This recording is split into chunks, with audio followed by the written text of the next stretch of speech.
അതിൽ നിന്ന് തൊഴിഞ്ഞു പോകുന്ന അരിമണികൾ രാത്രിയിൽ പോയിട്ട് അടിച്ചു വാരി അത് ക്ലീൻ ആക്കിയിട്ടാണ് ഒരു നേരത്തെ ഭക്ഷണം കഴിക്കുന്നത്. ഈ കുട്ടികൾ ഡാൻസ് കളിക്കുന്നത് എത്ര നന്നായിട്ടാണല്ലേ. പക്ഷേ അത്രയ്ക്കും നല്ലതല്ല അവരുടെ ജീവിതം. വളരെ കഷ്ടപ്പാടിൽ നിന്നാണ് അവർ ഇത്രയും ഉയരങ്ങളിൽ എത്തിയിട്ടുള്ളത്. ഈ കുട്ടികൾ ഇത്രയും ഉയരങ്ങളിൽ എത്താൻ വേണ്ടിയുള്ള ഒരു കാരണം എന്താ അറിയോ? അവരുടെ ദാരിദ്ര്യം, അവരുടെ കഷ്ടപ്പാടാണ്. അവരിന്ന് ഈ ഒരു സ്റ്റേജിൽ നിൽക്കുന്നുണ്ടെങ്കിൽ അതിന് പുറകിൽ ഒരുപാട് കഷ്ടപ്പാടിൻ്റെ കഥകളുണ്ട്. അവർ ഒരു നേരത്തെ ഭക്ഷണം പോലും കഴിക്കാൻ വകയില്ലാത്ത ആളുകളാണ്. അവർക്ക് ഒരു നേരത്തെ ഭക്ഷണം എങ്ങനെ കഴിക്കുന്നത് അറിയോ? ലോറിയിലേക്കും മറ്റു ടെമ്പോകളിലേക്കും ചാക്കിൽ അരി കയറ്റുന്ന സമയത്ത് അതിൽ നിന്ന് തൊഴിഞ്ഞു പോകുന്ന അരിമണികൾ രാത്രിയിൽ പോയിട്ട് അടിച്ചു വാരി അത് ക്ലീൻ ആക്കിയിട്ടാണ് ഒരു നേരത്തെ ഭക്ഷണം കഴിക്കുന്നത്. അത്ര പോലും ഭക്ഷണത്തിനും നിത്യോപയോഗ സാധനങ്ങൾക്കും വളരെ ബുദ്ധിമുട്ടുന്ന കുട്ടികളാണ്. പക്ഷെ അവർ എത്തിയിരിക്കുന്നത് അവരുടെ കഴിവുകൊണ്ട് മാത്രമാണ് അവർ ഇന്ന് ആ ഉയരങ്ങളിൽ എത്തിയിട്ടുള്ളത്.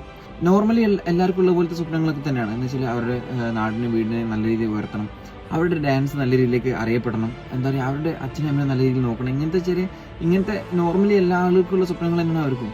പക്ഷേ അവർക്ക് ഏറ്റവും ഇഷ്ടപ്പെട്ട കാര്യങ്ങൾ എന്താ വെച്ച സമയത്ത് അവർക്ക് നല്ല രീതിയിൽ ഭക്ഷണം കഴിക്കണം എന്ന് പറഞ്ഞ സമയത്ത് അവർക്ക് ഒരു നേരത്തെ ആഹാരം, നല്ല രീതിയിലുള്ള ഭക്ഷണം കഴിക്കണം എന്നൊക്കെ പറയുന്ന സമയത്തുണ്ടല്ലോ ഭയങ്കര എന്താ പറയുക ഫീലിംഗ് ആയിപ്പോയി.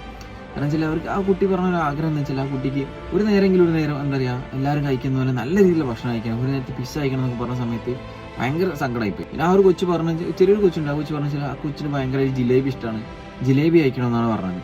അപ്പോൾ അവിടുന്ന് ആ ഒരു എന്താ പറയുക ആ ഒരു ജഡ്ജ് പാനലിരിക്കുന്ന ഒരു മാഡം പറഞ്ഞൊരു വാക്കുണ്ട്, നമ്മൾ പല ആളുകളും ഡയറ്റ് എന്ന് പറഞ്ഞ പേരിൽ ഭക്ഷണങ്ങൾ കുറച്ച് കഴിച്ച് ബാക്കി പകുതിയിലൊക്കെ നമ്മൾ കളയുന്ന ആളുകളാണ്. നമ്മൾ കളയുന്ന ആ ഒരു ജിലേബി അല്ലെങ്കിൽ കളയുന്ന ആഹാരം പോലും കിട്ടാതെ അതിനു വേണ്ടി ആഗ്രഹിച്ച് നിൽക്കുന്ന ഒരുപാട് ആളുകൾ നമ്മൾ പുറത്തുണ്ട്. വളരെ ശരിയല്ലേ, വളരെ സങ്കടം. പക്ഷേ എന്നാലും വളരെ സന്തോഷമുണ്ട്. അവർ അത്രയും കഷ്ടപ്പെട്ട് അവർ അത്രയും ഹാർഡ് വർക്ക് ചെയ്തിട്ടാണ് അവരിന്നൊരു സ്റ്റേജിൽ എത്തിയിട്ടുള്ളത്. ഇവർക്ക് കുട്ടികൾക്ക് ഡാൻസ് കളിക്കാൻ വേണ്ടിയിട്ട് എന്താ പറയുക പാട്ട് വെക്കാൻ വേണ്ടി സ്പീക്കറോ കാര്യങ്ങളൊന്നുമില്ല. അപ്പോൾ അവർ ചെയ്യുന്നത് എങ്ങനെ വെച്ചാൽ ആ പാട്ട് എല്ലാവരും ഒരുമിച്ച് നിന്ന് കേൾക്കും, അത് അവർ മെമ്മറൈസ് ചെയ്യും, എന്നിട്ട് അതിന് അവർ 1, 2, 3 സ്റ്റെപ്പ് കൊടുത്തിട്ടാണ് അവർ എന്താ പറയുക സ്റ്റെപ്പുകൾ വരും പഠിക്കുന്നത്. അവർക്ക് ഇനി ആ ഒരു ബുദ്ധിമുട്ടുണ്ടാവില്ല. സ്പീക്കർ കൊടുക്കാമെന്ന് പറഞ്ഞു, മറ്റൊരാൾക്ക് പുറത്തുനിന്ന് ഡാൻസ് കളിക്കേണ്ട അവർക്ക് സ്റ്റുഡിയോ ചെയ്ത് കൊടുക്കാൻ പറഞ്ഞു. അങ്ങനെ നല്ല നല്ല രീതിയിൽ പറഞ്ഞു കൊടുത്തിട്ടുണ്ട്.